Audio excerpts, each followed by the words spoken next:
অপেক্ষাকে আমি আজও ছাড়তে পারিনি। হ্যাঁ, অপেক্ষার কথাই বলছি। ভালোবাসার রক্তিম ধারালো স্নিগ্ধ ছোঁয়ায় এ হৃদয় থেকে এক এক করে ছেড়ে গেছে সব কিছু। যেমন লোভ, লালসা, হিংসা, ক্রোধ, অহংকার, স্বার্থপরতা, সব সব কিছু।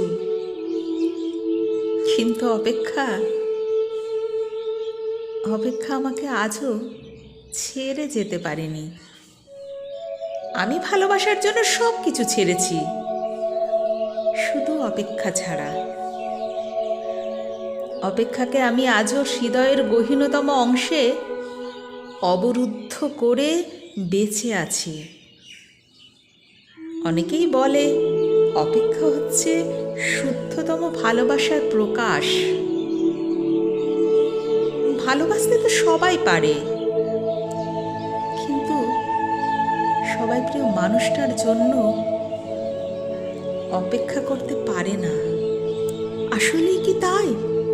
জানি না তো, হবে হয়তো। তবে অপেক্ষার কাছে আমি অনেক অনেক অনেকভাবে ঋণী।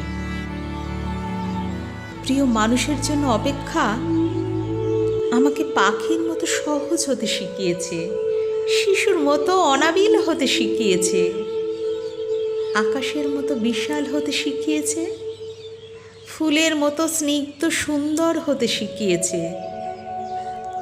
অপেক্ষা আমাকে সাগরের নীল জলরাশির মতো গভীর হতে শিখিয়েছে, প্রকৃতির মতো স্বচ্ছ হতে শিখিয়েছে, সোনালি সন্ধ্যার মায়াবী মৌনতার মতো নিবিড় হতে শিখিয়েছে। শেষ পর্যন্ত অপেক্ষা আমাকে কবিতার মায়াবী অনিন্দ ভুবনের কাছে নিয়ে গেছে। হৃদয়ের মাঝে প্রতি মুহূর্তে অপেক্ষাকে পুষে রাখা কি কঠিন, অথচ আমি সেই কাজটি করে যাচ্ছি প্রতি মুহূর্তে। কি নিদারুণ আনন্দের সাথে। আহা অপেক্ষা, তুমি কত বেদনাদ্রুত সুন্দর।